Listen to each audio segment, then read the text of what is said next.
not of an official character and not by a minister has just been delivered by the honourable gentleman.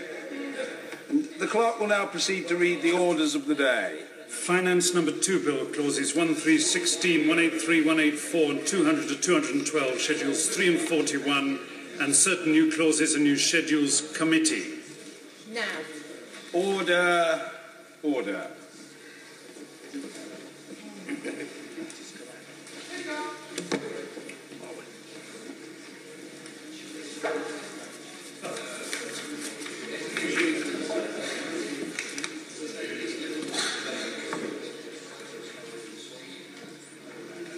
We're ready.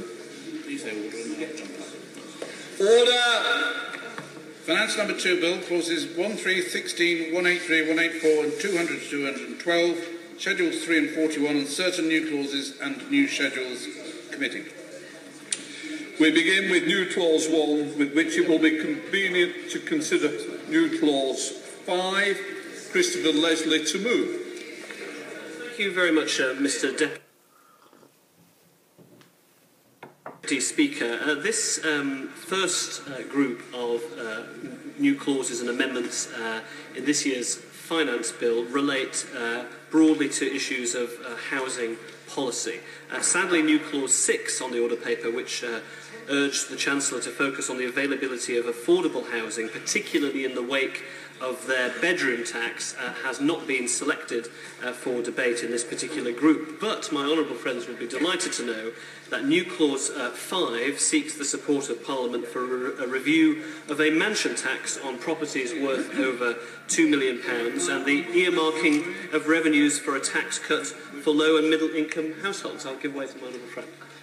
I'm extremely grateful to my honourable friend for giving way. He has just referred to the bedroom tax.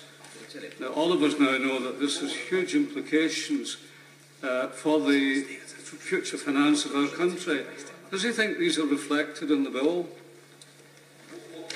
Well, what I would say is we're not unfortunately going to discuss this as much as it may be on members' minds, and I allowed a little bit of sailing earlier in your opening comments. We're now dealing with what's in front of us. As much as there may be a lot of sympathy for that, we have to deal with what's on the order paper. Christopher Leslie.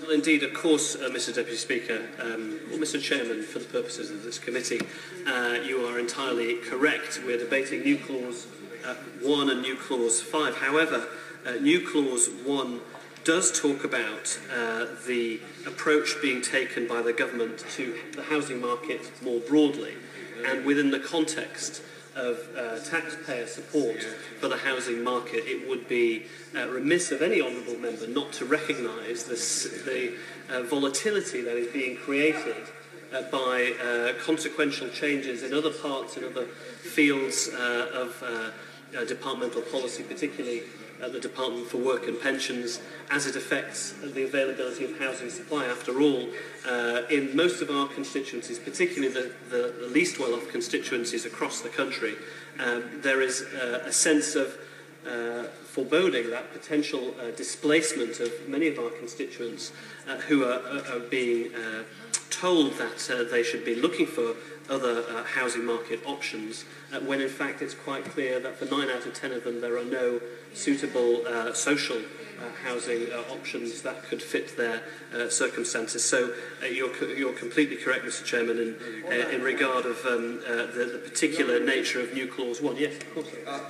On that point, before the honourable gentleman moves on, does he agree with me that the impact of the totality of the welfare changes, including universal credit and the factoring in now of housing associations of bad debt, will have a very serious impact on housing supply, including the recent profoundly disturbing calculation by the G15 group of housing associations in London that as a consequence of the government's welfare reforms, they will be building 1,200 badly needed fewer affordable homes next year? Very few people going to stick with where we are, and I know you're being tempted by many members, and as much as we'd like to go down that route, I know that we're not going to. Christopher Leslie. Well, the new clause 1 talks about the way in which the government's approach may be actually targeting